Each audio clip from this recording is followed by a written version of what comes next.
Salom qizlar, menga internetda bunaqa video uchrab qoldi. Bunaqa plyonka ko'rinishidagi tayyor gel laklar. Bunaqa plyonkalarni olib hamma tirnog'inglarga yopishtirasizlar, uzunligini olib tashlab va sizlarda tayyor chiroyli manikyur tayyor bo'ldi. Tez, chiroyli, qulay. Shuni bugun ko'rib chiqamiz. Ya'ni qanaqa qilinadi, qanaqa ishlatiladi. Yaxshimi o'zi? Buning uchun birinchi bo'lib tirnoqlarimizni tayyorlab olamiz. Hozir meni qo'limda eski gel lak bor edi, uni yechib tashladim. Sizlarda gel lak bo'lmasa, shunchaki tayyorlash punktidan boshlab ketasizlar. Ya'ni tirnog'inglarning uzunligini olasizlar, o'zingizga yoqqan formaga keltirib olasizlar. Men hozir gel lak yechganim uchun usti g'adir budirda sal-pal. Shuning uchun ustini tekislab yuryapman. Agar sizlarda bunaqa gel laklar bo'lmasa, sizlar просто tak ustidan yopishtirsanglar bo'ladi. Va kutikulalarimizni, ya'ni teri qismini tozalab, chiroyli manikyur qilyapman. Unda chetida ham qattiq terilar bo'ladi. Ularni ham men apparat yordamida tozalab chiqyapman. Ya'ni men bu terilarni tozalaydigan manikyur qilyapman. Sizlar apparatni xohlamasanglar, masalan, klassический usulida yoki remover bilan tozalasanglar bo'ladi. Hamma o'ziga qulay usulda manikyur qilsa bo'ladi. Mana, ya'ni kuchuklarni tozalaymiz, tirnoqga o'zimizga qulay bo'lgan formani beramiz, kuchuklarni kesib tashlaymiz. Hamma narsani tozalab bo'lganimizdan keyin mana bunaqa asosiy narsamizni olamiz, ya'ni plyonkali gel lakimizni. Bu mana bunaqa nabor ko'rinishida bo'lar ekan. Hozir men bu asosiy narsasini ochyapman, ya'ni mana bunaqa plyonka ko'rinishidagi gel lakimizni men mana bunaqa rangsiz ranglisidan tanladim, ya'ni прозрачныйsidan tanladim. Siz buni xohlagan rangingizdagini olishingiz mumkin. Buni har xil razmerlari bor ekan. Mana bosh barmog'imga qo'yib ko'ryapman. Spirt bilan artib yuryapman. Spirt bilan tozalab olib va mana bu plyonkachamizni bir chetidan apelsinka bilan ko'tarib mana bunaqa ajratib oldim va sekin tirnog'imizga qo'yishni boshlaymiz. Mana bunaqa ko'rinishda bo'ladi. Agar chetlari sal xalaqit berayotgan bo'lsa, kesib tashlashingiz mumkin. Va iloji boricha sal kichkinaroq razmerini olganinglar yaxshi. Katta bo'lib qolsa, neudobno bo'ladi va xunuk chiqadi. Shuning uchun kichkinaroq razmerini olinglar yopishtirayotganda. Mana hamma joyini birdek qilib yopishtirib chiqib olamiz. Mana apelsinka bilan hamma joyiga itarib, tekislab. Mana bunaqa ko'rinishda tayyor bo'ldi. Mana shunaqa ko'rinishda yopishtirib chiqdim. Ikki chetidan mana bunaqa qisib qo'yishimiz kerak, tirnoq ko'rinishiga kelishi uchun. Va mana bunaqa lampamizni oldik va ikki chetidan qisib turib qotiryapman lampada. Agar ikki chetidan qissam, tirnoqqa o'xshab forma beriladi. Agar ikki chetidan qismasanglar, bunaqa keng bo'lib qolishi mumkin. Lekin bu o'ziga yoqqanini qilinglar.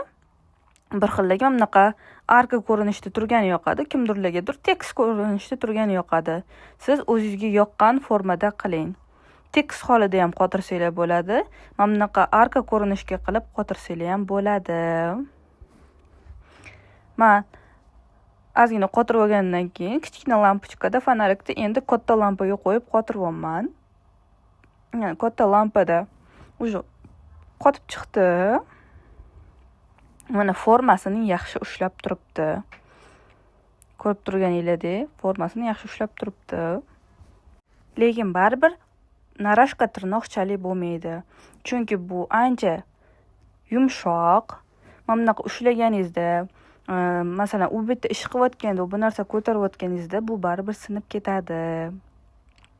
Narashka tirnoq qilsangiz bemalol yuraverasiz-ku, bir oy bu, bir oy yurolmaysiz. Menimcha bu usul ko'proq maktab o'quvchi qizlarga to'g'ri keladi. Student qizlarga to'g'ri kelishi mumkin. Chunki qilib olishadi.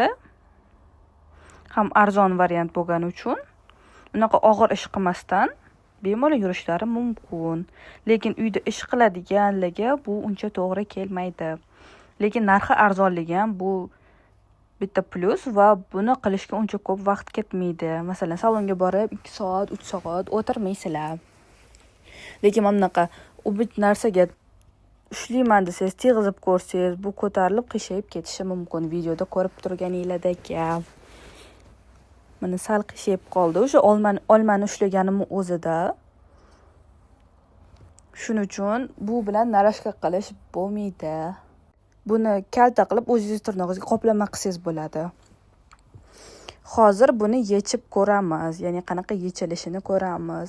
Men shunchaki apelsinovый palochka bilan ko'tarib olib tashlayapman.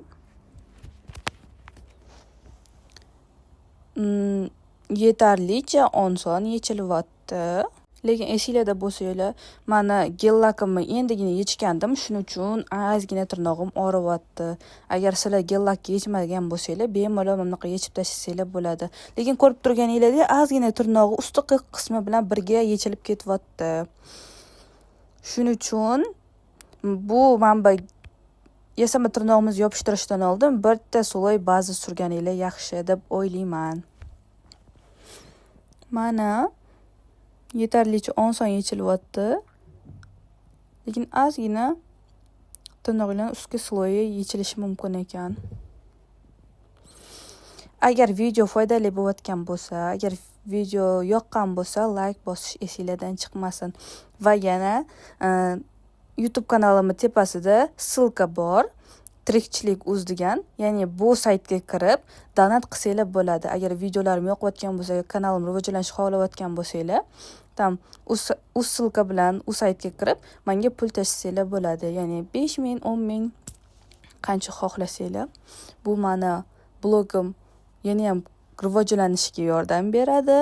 Bunaqa foydali videolar ko'proq chiqishiga yordam beradi. Va bemalol kommentariyaga xohlagan savolinglarni yozib, men ularga javob beraman. Mana endi ikkinchi usulida qilib ko'ramiz. Ya'ni mana terimiz ustki qismi ham qo'shilib yechilib ketmasligi uchun men yuqa sloy baza surib. Ya'ni yechayotganimizda tirnog'imizga bitta sloy yechilib ketmaydi, mana ba'zi tirnog'imiz asrab qoladi. Baza surib oldim, lampada qotirib oldim. O'zi yuqagina sloy baza surdim. Shunchaki tirnog'imizni ustki qismini asrab turishi uchun.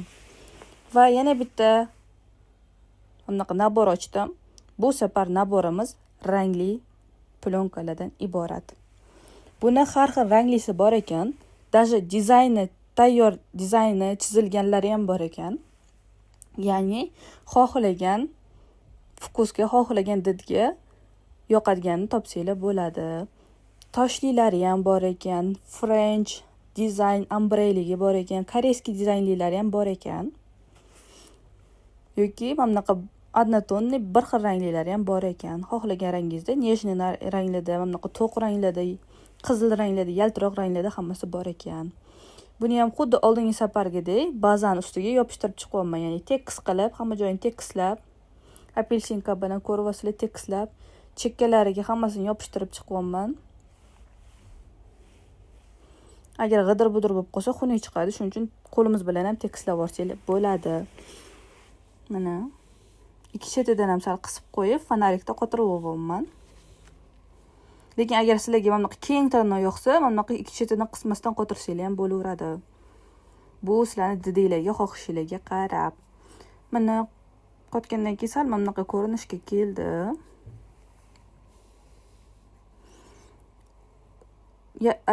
Yoqmagan joylari bo'lsa, yana fonarikda qotirib olamiz. Yoki katta lampaga solib, ko'proq qotirsak bo'ladi. Ko'rib turganinglardek, bu ham ancha yumshoq. Unchalik haqiqiy narashkadek qattiq chiqqani yo'q. Lekin yetarlicha qattiqligi bor. Buni ko'rib turibsizlar. Oddiy urganda bemalol formasini ushlayapti. Lekin olmalarga yoki bu narsa ushlaganda mana ko'rib turibsizlar. Ozgina o'zi qimirlayapti. Oddiy kartoshkaga tegizganimizda o'zi qimirlashni boshlayapti. Aytganimdek, bu ko'proq o'quvchi qizlarimizga, student qizlarimizga to'g'ri keladi. Chunki ular qattiq ish qilishmaydi.